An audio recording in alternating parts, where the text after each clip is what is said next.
So tonight, the injury report for the Golden State Warriors. Quentin Post is out with bilateral foot soreness. However, Gary Payton II is available. Had that nasty dunk last night. But DeAnthony Melton, who we were hoping to see on the back-to-back, he only played 20 minutes last night in Salt Lake City. He's out due to a left adductor soreness.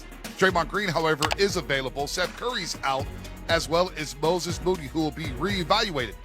Who you don't see on that injury report is Al Horford and Kristaps Porzingis, who are available for the Golden State Warriors. They sent them home straight from Oklahoma City Saturday night back to the Bay Area, and that is good news. Bad news, of course, Moody, who was playing really well, be reevaluated with that wrist injury. He's missed the last 4 games. And Melt, we were hoping to see on the back end of a back-to-back, but at least we'll see the bigs here with Draymond, Kristaps Porzingis, and Al Horford. Yeah, it'd be exciting to watch that trio play together.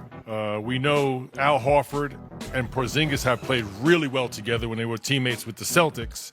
And Draymond's been playing great basketball. All of a sudden, Bonte, there's a little lack of depth along the guard wing positions.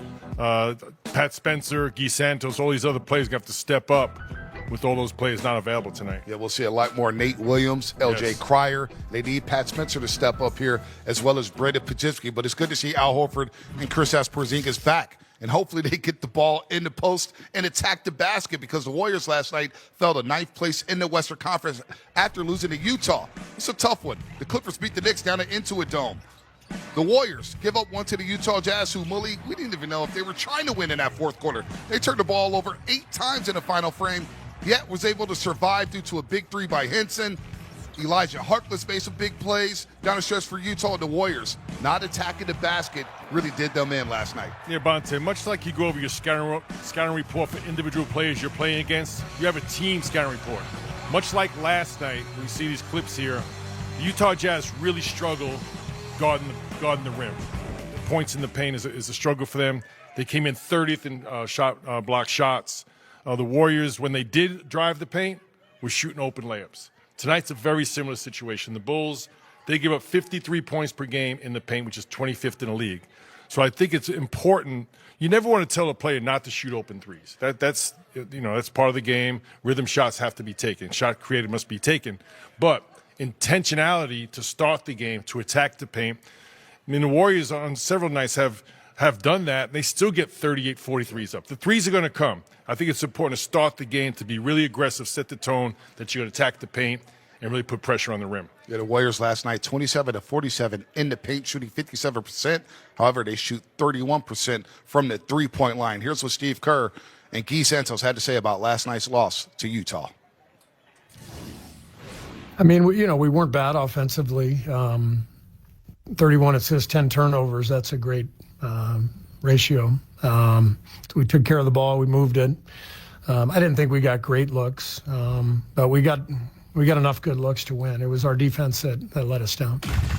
I think in the beginning of the game we followed too much, and also by the end of the game we missed some important free throws, and that was the big difference. There is a lot of little stuff that we got to figure out. We got to do better.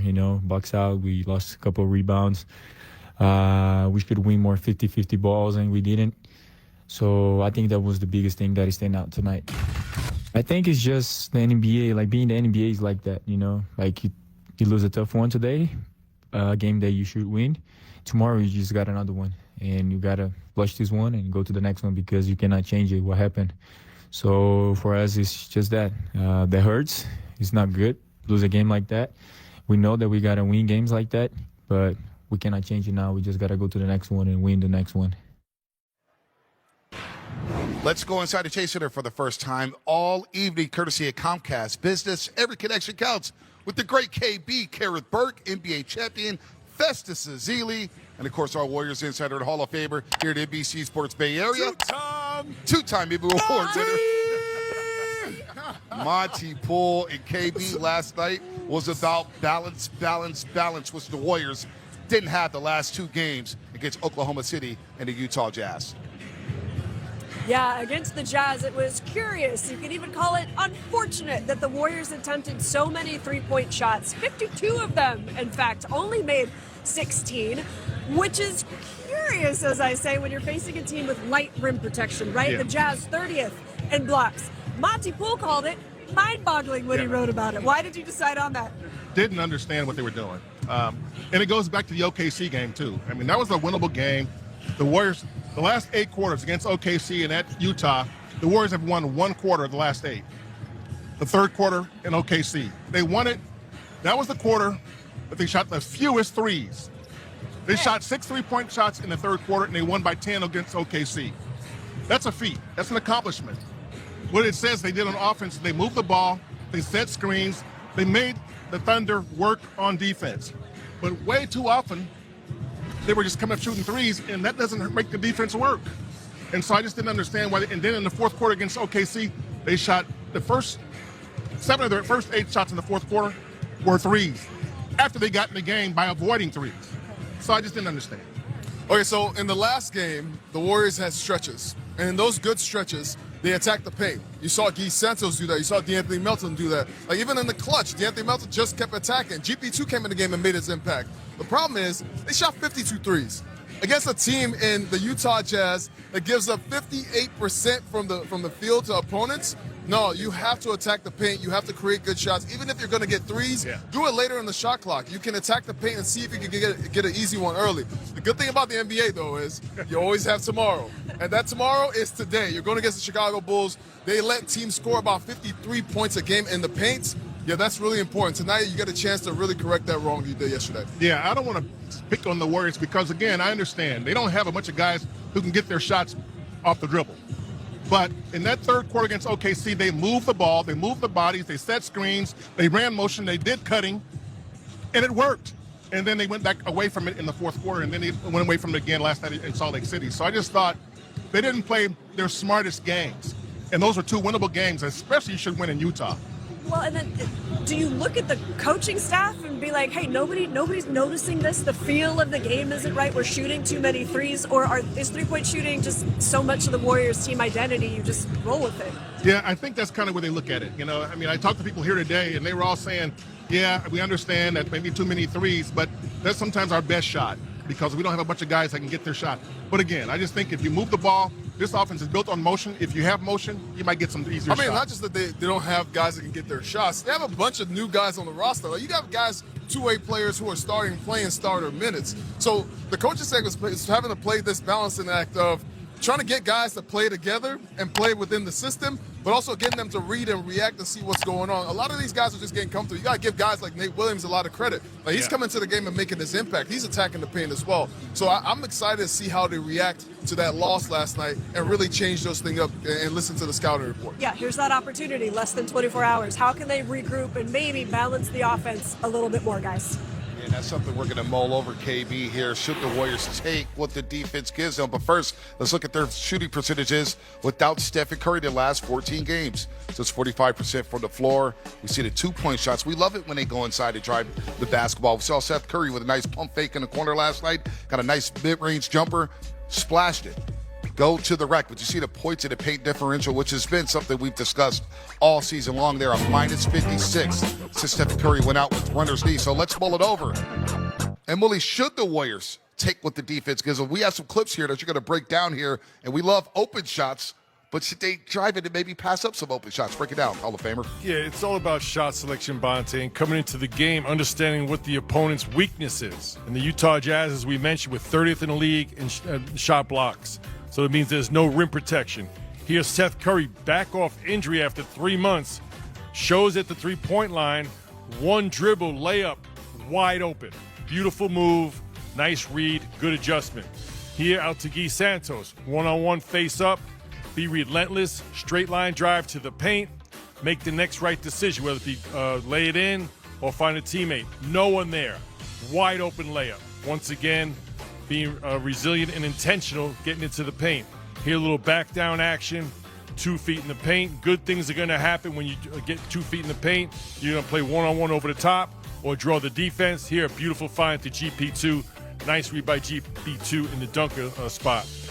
So shot selection, and Kareth made it. Awareness what's going on within that game. You never want to take open shots away from players. You don't want to do that. But what you mentioned earlier, Bonte, they were 57% from 2. When you see those numbers stacking up, and you see those clips, they were watching the same game we were. in-game adjustments. You know what? We're going to be relentless and intentional in attacking the paint and get those open layups. We'll take the threes later on. And that started in the fourth quarter against Oklahoma City when he opened that frame with 8 straight three-point attempts. They were 2 of 13 in that fourth quarter against OKC and only scored 14 points. But when it comes to bang for your buck, the Dubs boast 2 of the best contracts in the NBA. Stay tuned for details on that here on Warriors Pregame Live. Warriors Nation News. Dub Nation, answer me this right now. How many more warning signs do the Warriors need before this team fully commits to smarter basketball, tougher finishes, and a style that actually matches who was available on the floor? Because this story is bigger than one bad night, bigger than one ugly loss, and bigger than one frustrating box score. Golden State came into this stretch already hanging in the West playoff picture, and as of the latest official league picture, the Warriors were 32-32 and sitting 9th in the Western Conference, right on that dangerous edge where every single winnable game starts to feel like a playoff game before the playoffs even begin. Then came another gut punch, a 130-124 overtime loss to the Bulls at Chase Center after the Warriors had an 8-point lead with 131 left in regulation. That is the kind of loss that makes fans stare at the screen in silence for 5 seconds and then explode. Warriors.com called it a game where Golden State came up just short in overtime, while ESPN's recap highlighted Chicago getting a career-high 41 points from Modest Buzelis and a triple-double from Josh Giddey against an undermanned Warriors squad. And that word matters here, undermanned. Stephen Curry has been out with patellofemoral pain syndrome and bone bruising in his right knee, with the Warriors announcing on March 1 that he had already missed 10 games and would miss at least 5 more after a reevaluation.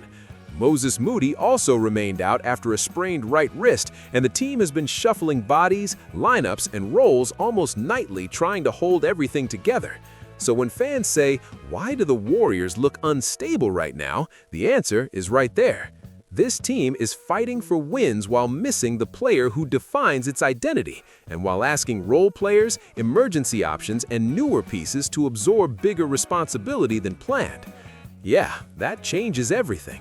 But here is where the real react begins, because even with the injuries, even with the chaos, even with the excuses sitting there waiting to be used, the most frustrating part is that Golden State has still shown the blueprint and then walked away from it. Against Utah, the Warriors fell 119-116, and Warriors.com's own recap emphasized Seth Curry returning for the first time since early December and scoring 13 points in just 12 minutes. But the bigger issue from the discussion around that game was shot selection, decision-making, and the refusal to consistently punish teams at the rim when those teams clearly had weak interior resistance. That is what makes this so maddening. Because the problem is not always talent, it is not always effort. Sometimes it is basketball IQ in the moment. The talk around this stretch has been that the Warriors kept settling, kept leaning too hard into the three-point identity, and kept drifting away from the paint even when the matchup was screaming for pressure at the rim. And without Steph, that becomes even more dangerous, because when Curry is not there bending the defense like a superpower, you cannot just cosplay as the same old Warriors and expect the math to save you. You have to manufacture better offense. You have to cut harder, screen harder, drive harder, and make the defense feel you. That is Warriors basketball too, not just logo threes and heat checks. The official team numbers on NBA.com had Golden State averaging 115.1 points per game and ranking 3rd in assists at 29.2, so the passing DNA is still there, but the standings prove the execution has not been consistent enough. And let's talk roster reality, because this is where additional context actually matters. The current Warriors group on the official roster includes veterans like Stephen Curry, Draymond Green, Al Horford, and Seth Curry, plus young and depth pieces like Guy Santos, Pat Spencer, Nate Williams, and others who have had to step into the fire.